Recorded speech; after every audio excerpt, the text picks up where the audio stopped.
있었는데요.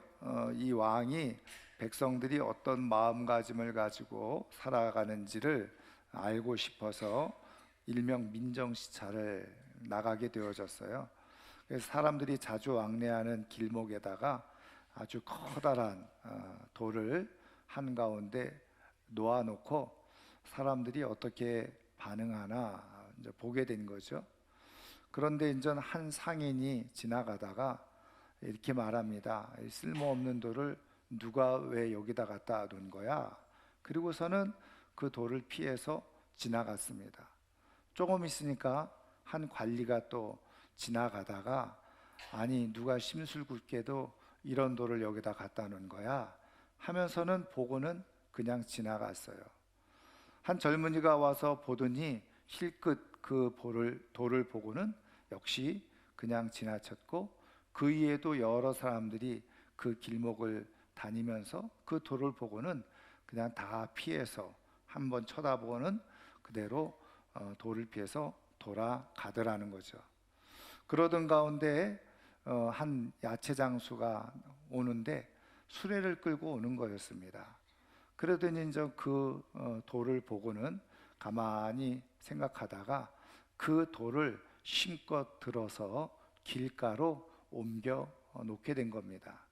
그런데 돌을 드는 그 순간에 그 돌 밑에 엄청난 돈꾸러미가 놓여져 있었고, 거기에는 편지가 하나 쓰여져 있었는데 이렇게 쓰여졌다는 거죠.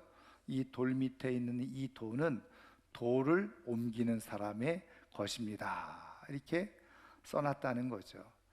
그러니까 왕은 백성들이 이제 이렇게 어떤 마음과 태도를 가지고 살아가고 있는지를 한번 지켜보려고 했는데, 의외로 많은 사람들이 불편하지만 그것을 치우려고 하는 사람은 별로 없었다는 거죠.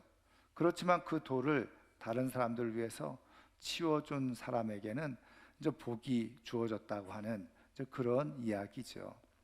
여러분, 우리가 삶을 살아가다 보면, 인생길을 가다 보면 예기치 못한 우리의 장애물, 걸림돌을 만날 때가 있습니다.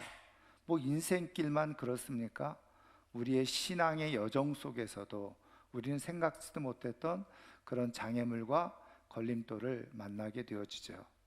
근데 중요한 것은 그렇게 주어진 이 걸림돌, 장애물을 보면서 내가 어떤 태도와 마음가짐을 갖느냐에 따라서 그것이 복이 되기도 하고 그렇지 못하기도 한다는 겁니다. 그것을 통해서 더 큰 하나님의 축복과 은혜를 경험하기도 하고 그렇지 못하기도 한다는 거죠. 저는 오늘 이 아침에나 오늘이 사랑하는 성도님들이 이렇게 인생길에서 또 혹은 우리의 신앙의 여정 속에서 예기치 못하게 만나는 그런 걸림돌, 장애물에 대해서 정말 하나님이 원하시는 올바른 태도를 갖춤으로 말미암아서 그것이 내 인생의 불행이 아니라 오히려 그것이 내 인생을 복되게 하고 아름답게 하고 풍성하게 하는 하나님의 은혜를 경험하며 살아갈 수 있는 하나님의 사람이 되기를 축원합니다. 여러분, 우리 하나님도 우리의 인생의 여정 속에 또 신앙의 여정 속에 이런 장애물과 걸림돌이 당연히 있다는 것을 잘 알고 계세요. 그래서 그것을 어떤 마음을 가지고 그것을 해결하면서 살아가야 될지를 하나님은 성경을 통해서 가르쳐주고 계신다는 거죠. 그러면 그런 인생의 혹은 신앙의 여정 속에 그렇게 주어진 걸림돌, 장애물을 어떻게 우리가 해결하면서 살아가야 될 것인가? 오늘 우리에게 주신 말씀을 통해서 살펴보면, 오늘 우리가 읽은 이 이사야서 49장 말씀은요, 일명 흔히 말하는 종의 노래라고 그렇게 불려지는 내용입니다. 이제 이 종의 노래라고 하는 것은 성경을 우리가 보면서 알 수 있듯이 나의 종 이렇게 이제 부르는 대목이 있는데 이사야서에 4번이 등장한다는 거예요. 근데 그 4번 중에 바로 이 두 번째 종의 노래라고 얘기할 수 있는데, 여기서 이제 종의 노래의 내용은 뭐냐면 바로 이 종에게 하나님께서 말씀의 권위를 주셨고 말씀을 전하게 했는데, 이제 이 종이 그것을 잘 감당해가는 그런 종이다 하는 것을 말씀해 주시는 내용이 오늘 우리가 읽은 말씀의 내용인 겁니다. 그런데 여러분, 이 종이 그러면 도대체 누구냐? 이제 모든 기독교 학자들은 이 종은 바로 예수 그리스도를 말하는 것이다, 이렇게 해석을 하고 있습니다. 왜냐하면 내용적으로 우리가 보면 조금 이후에도 살펴보겠습니다만은, 특히 이제 이 종의 노래 중에 한 편이라고 얘기할 수 있는 뒤편에 가면 이제 이사야 53장 나오잖아요. 근데 이 53장도 종의 노래인데 고난받는 종의 노래거든요. 그래서 이제 고난 주간이 되면 우리 성도들이 제일 많이 읽고 묵상하는 이제 그 성경 구절이 바로 이사야서 53장이잖아요. 그래서 이 53장은 바로 예수 그리스도의 고난을 그대로 보여주고 있는 내용이라는 거예요. 이제 그런 의미에서 오늘 우리가 읽은 이 49장에서는 예수님께서 어떻게 복음을 전하는지를 보여주고 계시는데, 그런데 예수님께서 이렇게 복음을 전해주는 과정 속에서 예수님도 예기치 않은, 뜻하지 않는 그런 장애물과 걸림돌을 경험하게 되셨다는 거예요. 그 내용이 뭐냐? 오늘 우리가 읽은 4절 말씀이에요. 자, 우리 4절 말씀을 우리 상반절만 같이 한번 읽겠습니다. 그러나 나는 말하기를 내가 헛되이 수고하였으며 무익하게 공연히 내 힘을 다하였도다 하였도다. 아멘. 여러분, 이 말이 무슨 얘기입니까? 내가 헛되이 수고했고 무익하게 공연히 내 힘을 다하였다.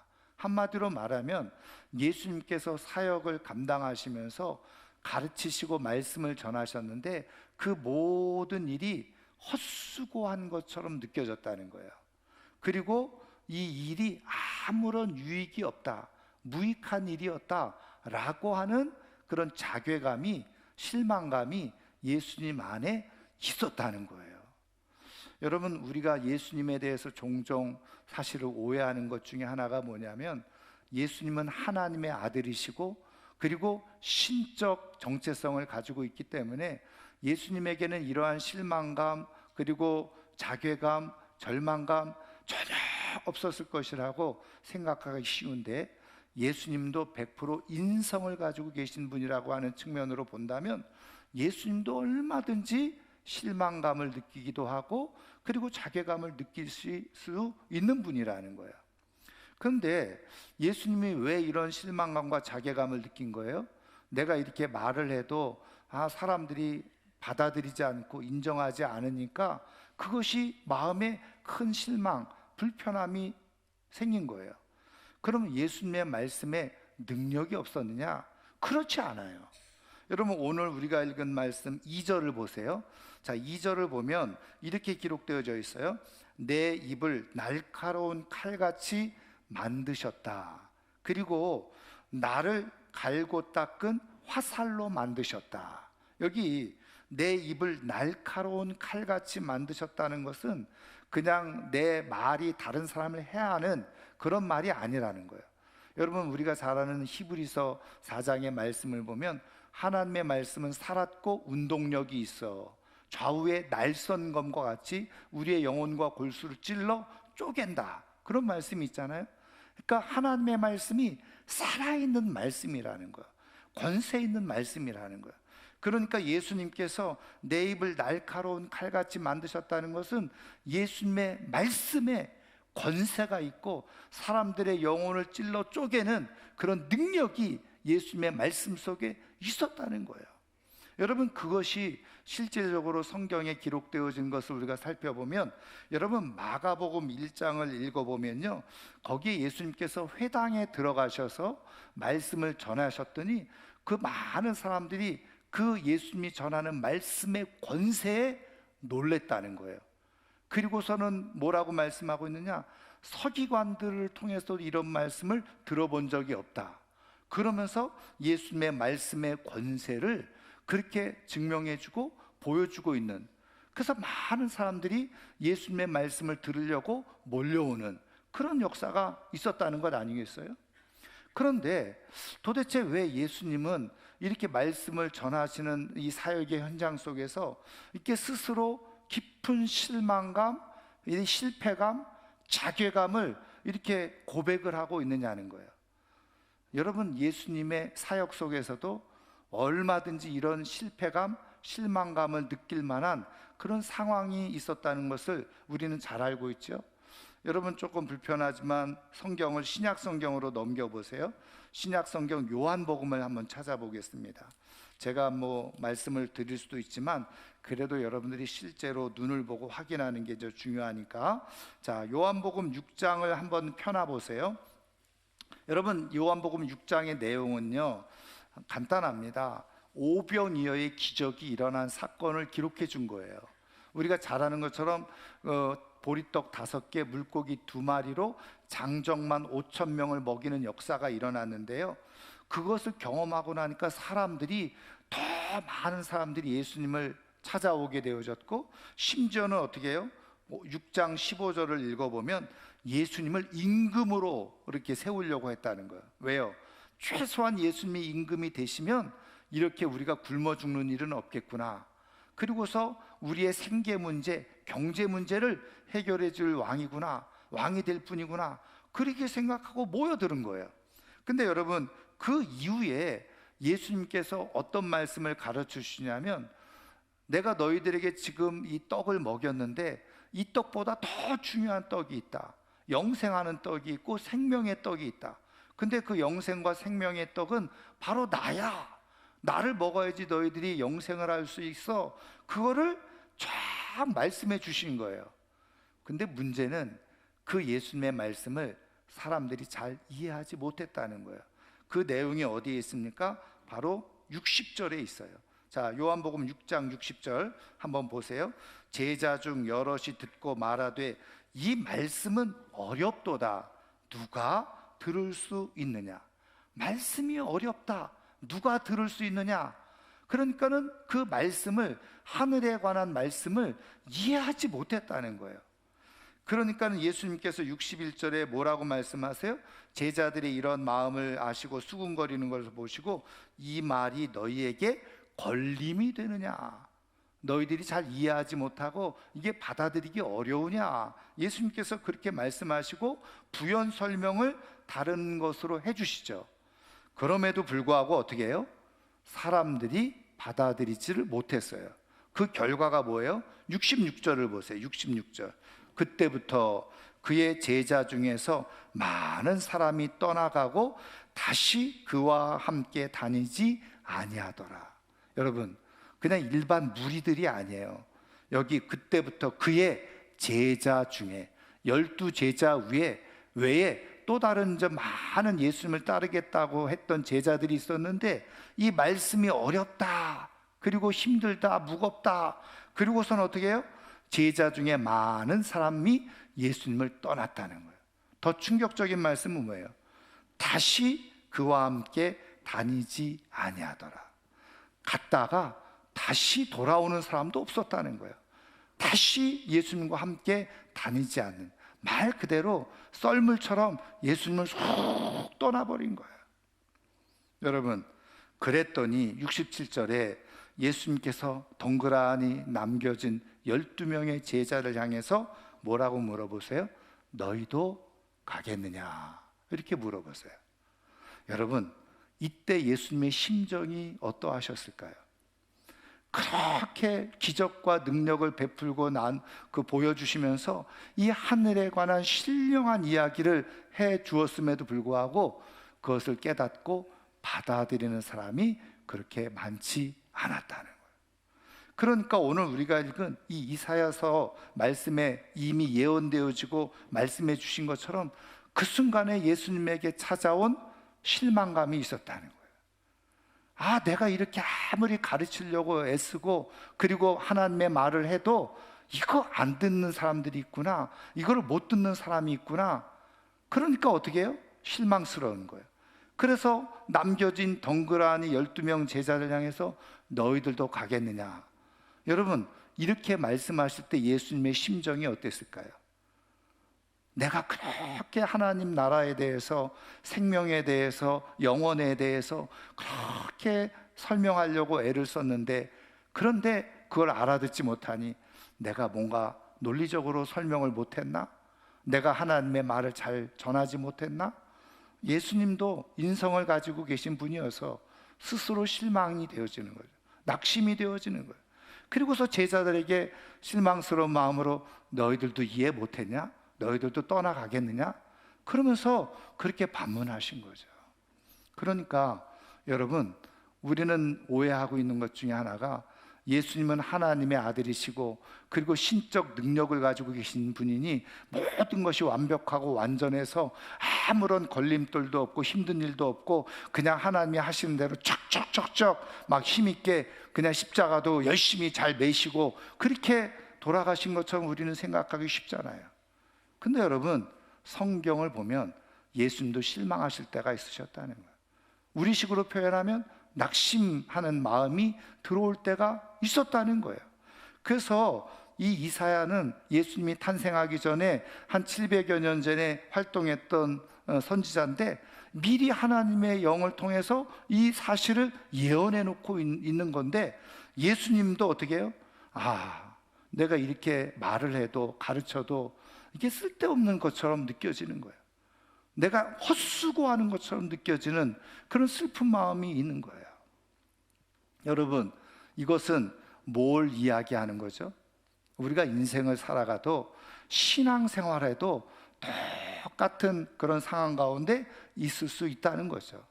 나는 나름대로 열심히 신앙생활하고 예배도 하고 기도도 하고 그리고 봉사도 막 하는데 어느 날 내가 생각했던 대로 내 인생이 되어지지 않아요. 내가 원하는 대로 하나도 되는 일이 없어요. 그러니까 문득 드는 생각이 내가 이렇게 열심히 기도하고 예배 주일도 한 번도 안 빠지고 이렇게 교회를 다니는 게 무슨 소용이 있지? 내 이 신앙의 수고가 아무 수고가 아닌 것처럼 무의미한 수고인 것처럼 느껴질 때가 있다는 거예요. 그게 우리 신앙의 중요한 영적 장애물이 되기도 하고 걸림돌이 되기도 하는데 이때 의외로 많은 사람들이 어떻게 해요? 그 장애물 앞에서 이게 무슨 소용이 있어? 이게 무슨 의미가 있어? 그리고서 중단하는 사람들이 있다는 거예요. 포기하는 사람들이 있다는 거예요. 그런데 그런 사람들에게는 어떻게 해요? 하나님의 큰 역사들이 경험되어지지 못하는 거예요. 신앙생활의 깊은 맛을, 하나님의 능력을 경험하지 못하는 거예요. 그러다 보니까 어떻게 된다고요? 신앙생활 흐지부지 하다가 어느 순간 보면은 보이질 않아요. 교회에서 보이지 않아. 믿음의 자리에서 보이지 않는 거예요. 잃어버리는 거예요. 인생에서도 이런 장애물을 만났을 때 스스로 실패감과 실망감과 절망감과 좌절감에 딱 놓였어서 내가 이렇게 애쓰고 수고하며 산들 이게 무슨 의미가 있어? 그리고서 거기에 털썩 주저앉아 버려요. 그래서 인생의 좋은 결과들을 얻지 못하는 인생들이 의외로 많이 있다는 거예요. 그래서 하나님은 이 말씀을 통해서 우리들에게 도전하고 교훈하고 계시는 게 뭐예요? 우리가 신앙생활하고 하나님의 말씀을 따라 살아도 안 되는 장애물들을 경험할 수 있고 걸림돌 경험할 수 있고 실망감에 빠질 때도 있을 수 있다는 거예요. 그런데 우리 주님은 그렇게 실망감에 빠져서 그 다음부터 아무것도 안 하셨어요? 아니죠. 그럼에도 불구하고 계속해서 우리 주님은 끝까지 사명을 감당하고 가르치고 전하시고 그리고 하나님의 일들을 행하시고 마침내 십자가를 지시고 죽으셨을 뿐만 아니라 부활의 영광에 이르는 역사를 만들어 내셨다는 거예요. 그렇다고 한다면 예수님은 왜 그렇게 하실 수 있었느냐는 거죠. 오늘 4절 후반절에 그 답이 있어요. 자, 4절 후반절 읽기 전에 우리 4절을 다시 한번 전체를 한번 읽어보겠습니다. 그러나 나는 말하기를 내가 헛되이 수고하였으며 무익하게 공연히 내 힘을 다하였다 하였도다. 참으로 나에 대한 판단이 여호와께 있고 나의 보응이 나의 하나님께 있느니라. 아멘. 여러분, 후반절에 보면 참으로 나에 대한 판단이 여호와께 있고 나의 보응이 나의 하나님께 있느니라. 이게 무슨 고백입니까? 내가 지금 이렇게 처음에는 수고하고 애쓰고 이렇게 가르치고 전에도 사람들이 외면하고 떠나버리고 결과가 없고 열매가 없는 것 같고, 사실은 예수님이 제자들에게도 그렇게 가르쳤는데도 제자들도 이해를 못했어요. 그러니까는 예수님이 한 번씩 가끔 책망을 하실 때, 믿음이 없는 자들아, 믿음이 작은 자들아, 이 패역한 세대요, 내가 언제까지 이 일을 하리요? 그러면서 예수님도 막 화를 내실 때가 있으셨다고요. 얼마나 답답하셨으면. 그러면 우리는 생각할 때 어떻게 해요? 에휴, 내가 이 일을 할 필요가 뭐 있어? 그리고서 포기하거나 중단하거나 그만두는 일들이 많이 있잖아요. 근데 예수님은 계속 그 사역을 감당하셨다는 거예요. 이유가 뭐라는 거예요? 4절 후반절에 보니까 이런 태도를 가지셨다는 거예요. 참으로 나에 대한 판단이 여호와께 있고, 지금 내 인생에 대한 판단이 하나님이 하고 계시다. 그 얘기는 뭐냐면, 내가 지금 이렇게 수고하는 것 하나님이 다 보고 계시고 알고 계시다. 그거를 인정하고 고백하는 거예요. 그 다음에는 어떻게 해요? 나의 보응이 나의 하나님께 있느니라. 보응, 보상이라는 거예요. 결과라는 거예요. 그 모든 보상과 결과가 바로 하나님께 있다. 그래서 유진 피터슨 목사님이 쓴 그 메시지 성경에는요, 이 부분을 그냥 쉽게 해설을 하면 이런 거예요. 내가 수고를 마다하지 않고 내가 수고한 것 하나님은 다 아실 것이고, 그리고 모든 결과는 다 나는 하나님께 맡긴다. 그 내용인 거예요. 자, 그러니까 이런 얘기죠. 예수님은 지금 아무리 가르치고 전에도 안 듣는 사람이 있고 떠나가는 사람이 있고, 그래서 내가 실력이 없나 능력이 없나 그렇게 생각이 들면서 그냥 실망감에 막 빠져들어가는, 그래서 사실은 예수님도 하기 싫은 마음이 아마 들었을 수도 있어요. 그런데 그때 예수님은 어떤 생각과 어떤 마음과 어떤 태도를 취하셨느냐? 그래, 내가 해야 될 수고 하나님이 다 하시지. 결과는, 열매는 나타나지 않는 것처럼 보여도 내가 지금 하고 있는 수고 하나님은 분명히 기억하실 거야.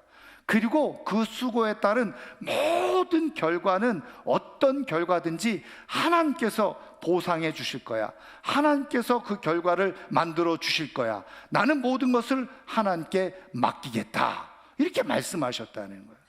그러니까 여러분, 여기서 우리가 신앙생활을 하면서 때로는 겪는 실망감, 실패감, 자괴감, 그래서 내가 이렇게 열심히 신앙생활로도 뭐 아무것도 되는 것이 없는 것 같은 느낌이 들 때 우리는 주저앉고, 그냥 신앙생활도 대충 하자, 할 필요 뭐 있냐, 이런 생각이 드는데, 이때 하나님의 영이신 성령님은 예수님께서 가지셨던 마음을 우리에게 부어주시게 되어지는데, 그래, 결과가 지금 보이지 않고 나타나지 않고 내가 생각했던 결과가 주어지지 않아도 이것이 주님이 원하시는 뜻이라고 한다면, 나는 이 길을 중단하지 않고 내가 할 수 있는 일, 내가 해야 될 일은 계속 미련하게, 그리고 꾸준히 내가 그 일은 나는 해 가겠노라.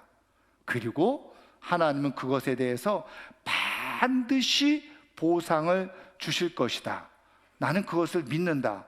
그래서 그 결과는 하나님께 맡긴다. 이런 태도를 갖게 되어지는 사람, 그런 태도를 갖는 사람이 결국은 하나님께서 이루시는 일들을 경험하고 하나님이 채우시는 은혜를 맛보고, 그러면서 그래서 이렇게 신앙생활을 하는구나 하면서 신앙생활을 복되게 하는 역사가 일어나게 된다는 거예요. 저는 오늘 이 아침에 나온 사랑하는 성도님들이 때로는 신앙생활하다가 이런 걸림돌, 어려움 가운데 만났을 때 그거 앞에서 주저하고 좌절하고 포기하고 때려치워라, 그래서 아무것도 일어나지 않는 그런 불행한 신앙생활이 아니라, 오늘 우리 주님께서 가지고 계셨던 영적 태도 그대로, 그래, 지금은 일어나지 않아도, 지금은 결과가 없어도 나는 하나님께서 기뻐하시는 이 자리, 믿음의 자리를 나는 끝까지 지키고 내가 해야 될 일은 내가 끝까지 해내리라 하고 도전하게 되어지면, 그 결과는 하나님께서 멋지게 이루시는 역사가 있게 되어진다는 거예요. 여러분, 5절 6절 말씀이 바로 그렇게 함으로 인해서 주어진 결과인데요. 여러분, 6절 말씀을 먼저 볼까요? 6절 말씀 다 같이 한번 읽겠습니다. 그가 이르시되 내가 나의 종이 되어 야곱의 지파들을 일으키며 이스라엘 중에 보존된 자를 돌아오게 할 것은 매우 쉬운 일이라. 내가 또 너를 이방의 빛으로 삼아 나의 구원을 베풀어서 땅끝까지 이르게 하리라. 아멘. 하나님께서 무엇을 말씀하신 거예요? 그로 인해서, 다시 말하면 예수님으로 인해서 이스라엘의 지파들이 일으켜지는데, 여기 중요한 말씀이에요. 이스라엘 중에 보존된 자들을 돌아오게 할 것인데, 그게 쉬운 일이라는 거예요. 매우 쉬운 일이라는 거예요. 자, 지금 예수님도 말씀을 전하면서 듣지 않고 떠나가는 사람들 때문에 실망이 있었는데, 그것을 계속 포기하지 않고 중단하지 않고 말씀을 전하고 가르치는 일을 계속했는데, 나중에는 어떤 결과가 주어지느냐? 하나님께서 택하신 보존된 사람들, 성경의 표현대로 하면 남은 사람들, 꼭 하나님을 믿어야 되고 하나님을 따라야 될 사람들은 반드시 어떻게 해요? 그들이 예수님을 믿게 되고 구원을 받게 되어지는데, 이 모든 일은 바로 쉬운 일이라고 하는 것을 알게 될 것이라는 것을 말씀해 주고 계시는 거예요. 여러분, 오늘 제가 이 말씀을 함께 나누는 이유 중에 하나가 무엇이냐면, 여러분, 우리가 지금 전도 축제를 시작을 해요. 근데 작정을 하라고 해도 안 하죠. 또 전도를 하라고 해도 안 하고 못 하죠. 근데 이유가 있어요. 다 옛날에 해봤습니다. 해봐도 안 됐습니다. 이게 지금 마음속에 콱 닫혀 있는 거예요. 아니, 아무리 작정을 해서 기도하라고 하고 가서 좋은 얘기하고 선물을 하라고 그러고 만나서 밥 사주라고 여태까지 내가 그렇게 해왔다고요. 근데 한 사람도 교회 나오는 사람이 없었어요. 그리고 또 이런 얘기를 하죠. 그래서 그냥 미안해가지고 한 번은 와줘. 근데 그 다음부터는 또 오지를 않아. 그러니까 내가 하는 모든 수고가 헛수고, 의미 없는 수고, 내가 쓸데없이 내 돈 들여서 내 시간 버려가면서 내가 이런 일을 못하라 해, 이런 마음이 쑥 들어오는 거예요. 그래서 아무리 하라고 해도 꿈쩍하지 않죠. 목사님은 말씀하세요. 그게 아무리 하나님의 뜻이라고 해도 저는 여태까지 해봤는데 안 되잖아요. 그러니까 굳이 내가 할 필요가 뭐 있어요? 여러분, 그러다 보니까 하나님이 하시는 일을 경험을 못하는 거예요. 근데 여러분, 지금 예수님께서 이렇게 포기하지 않고 내 수고를 하나님은 다 아시지, 모든 결과는 다 하나님께 맡기고 하나님께서 여기에 대한 분명한 보응을 해주실 거야, 나는 내가 할 일은 하지, 그런 마음으로 전도도 마찬가지인 거예요.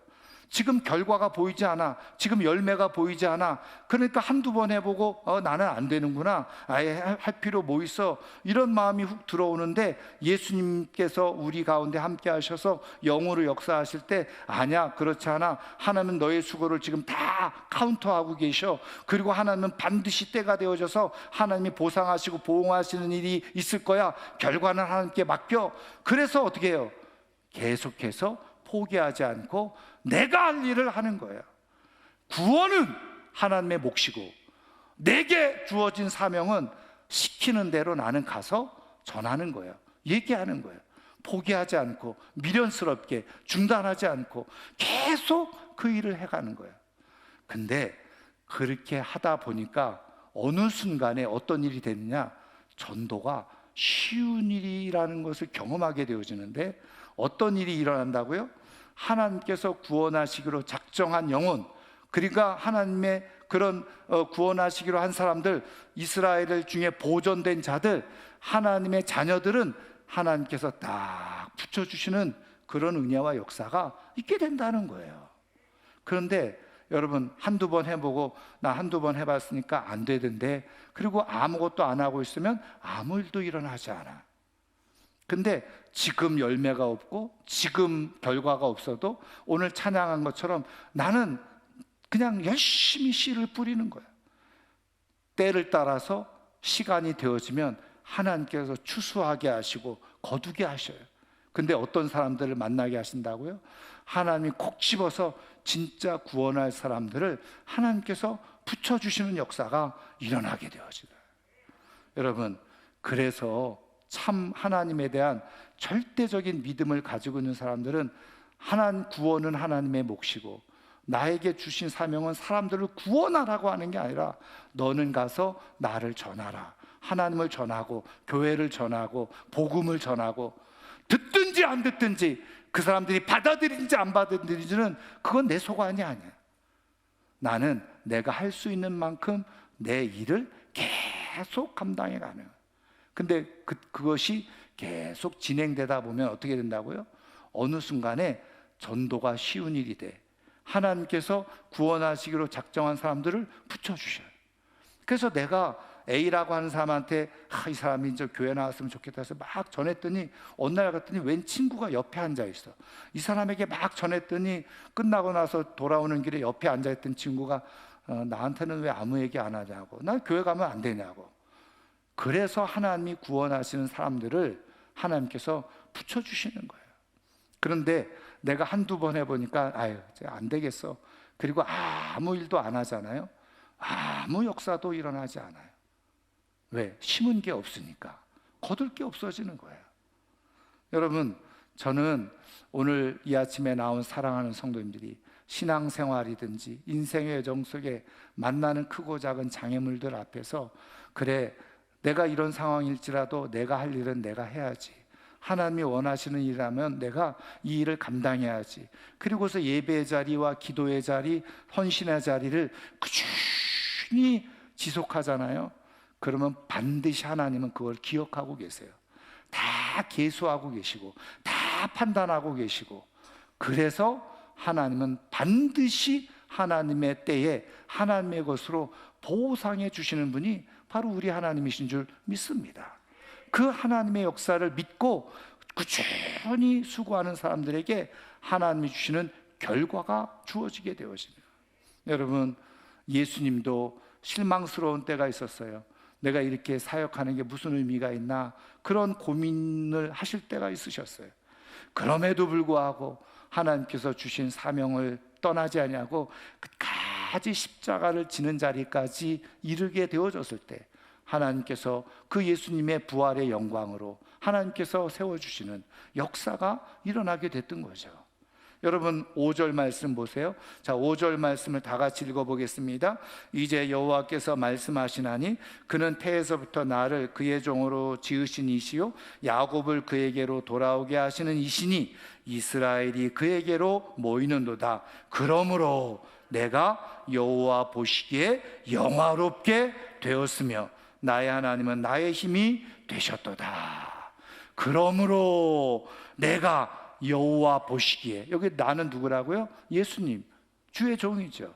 그래서 어떻게 해요? 그렇게 수고를 마다하지 않고 포기하지 않고 계속했더니 하나님이 하나님의 일을 이루어 가시는데, 그것으로 인해서 하나님 보시기에 내가 영화롭게 되어지는 그런 역사가 일어나게 되더라는 거예요. 여러분, 기억하세요.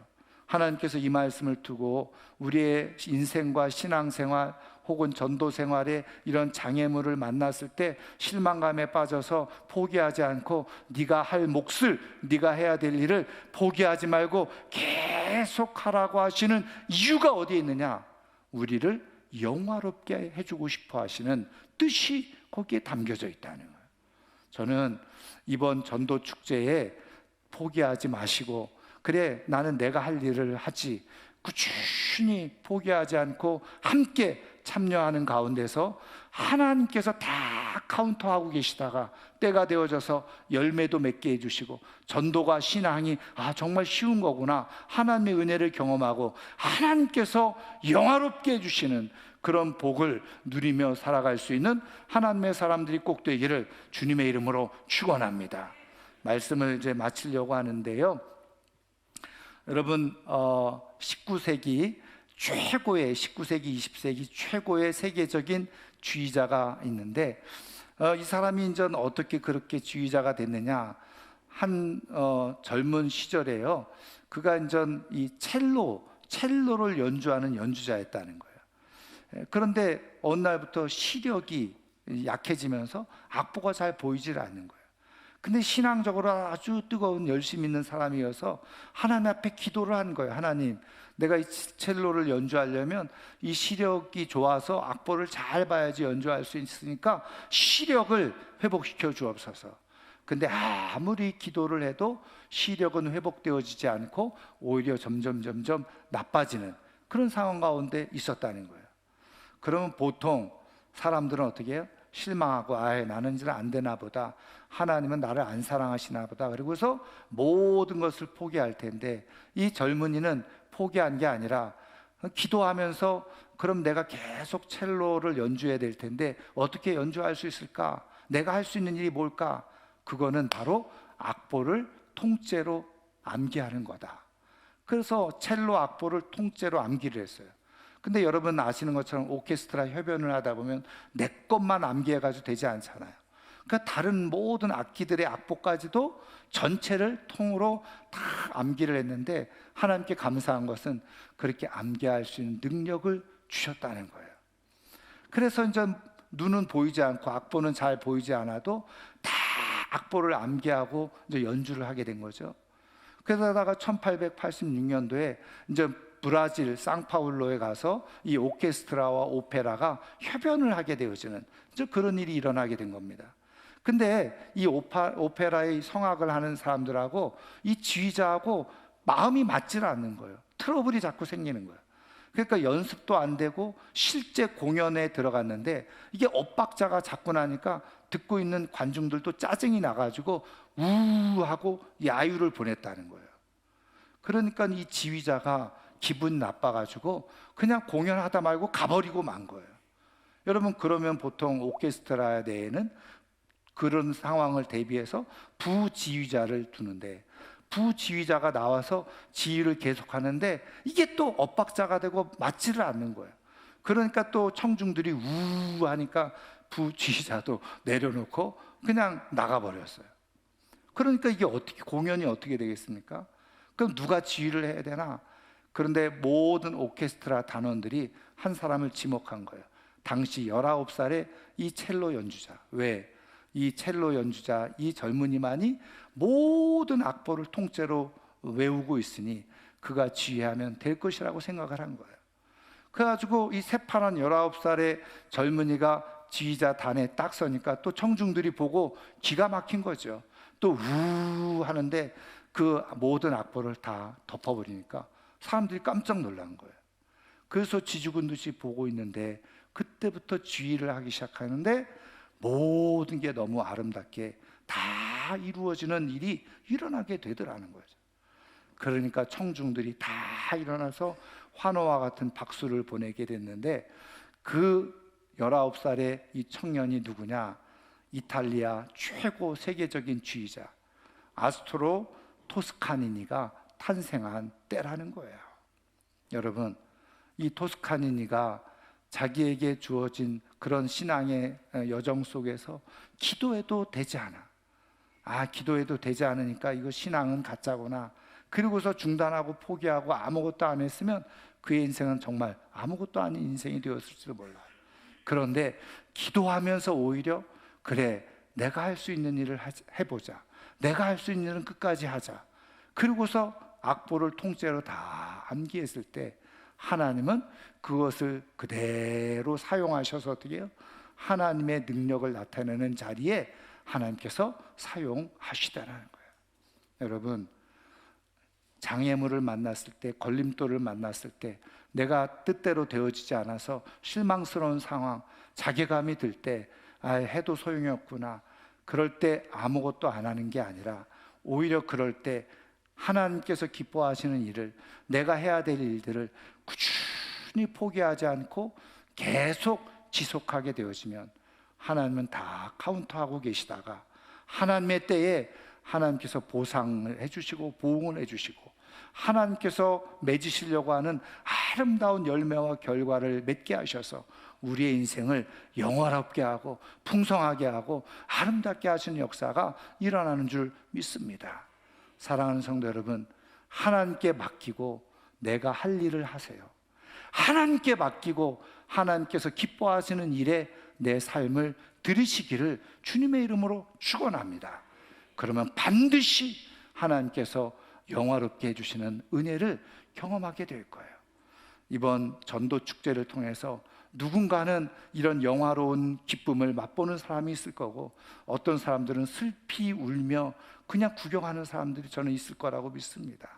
저는 되도록이면 우리 사랑하는 모든 성도님들은 이번 전도 축제를 통해서, 아니 신앙의 여정 속에서 하나님께서 영화롭게 해주시는 은혜를 다 경험하고 누리며 살아갈 수 있는 하나님의 사람들이 꼭 되기를 주님의 이름으로 축원합니다. 축원합니다. 오늘 말씀을 생각하면서 함께 같이 찬양하고 한 1분 정도 결단의 기도를 드리기를 원하는데요, 하나님은 우리를 영화롭게 해주고 싶으세요. 그래서 어떻게 해요? 실망이 되더라도, 낙심이 되더라도 계속해서 하나님이 기뻐하는 자리에 있도록 도전하시는데, 하나님, 나는 그 일을 하겠습니다. 하나님 꼭 기억해 주셨다가 정말 하나님께서 아름답게 맺혀주시는 결과, 열매를 보는 인생 되게 해 주옵소서. 기도하는 시간을 갖도록 하겠습니다. 날이 저물어 갈 때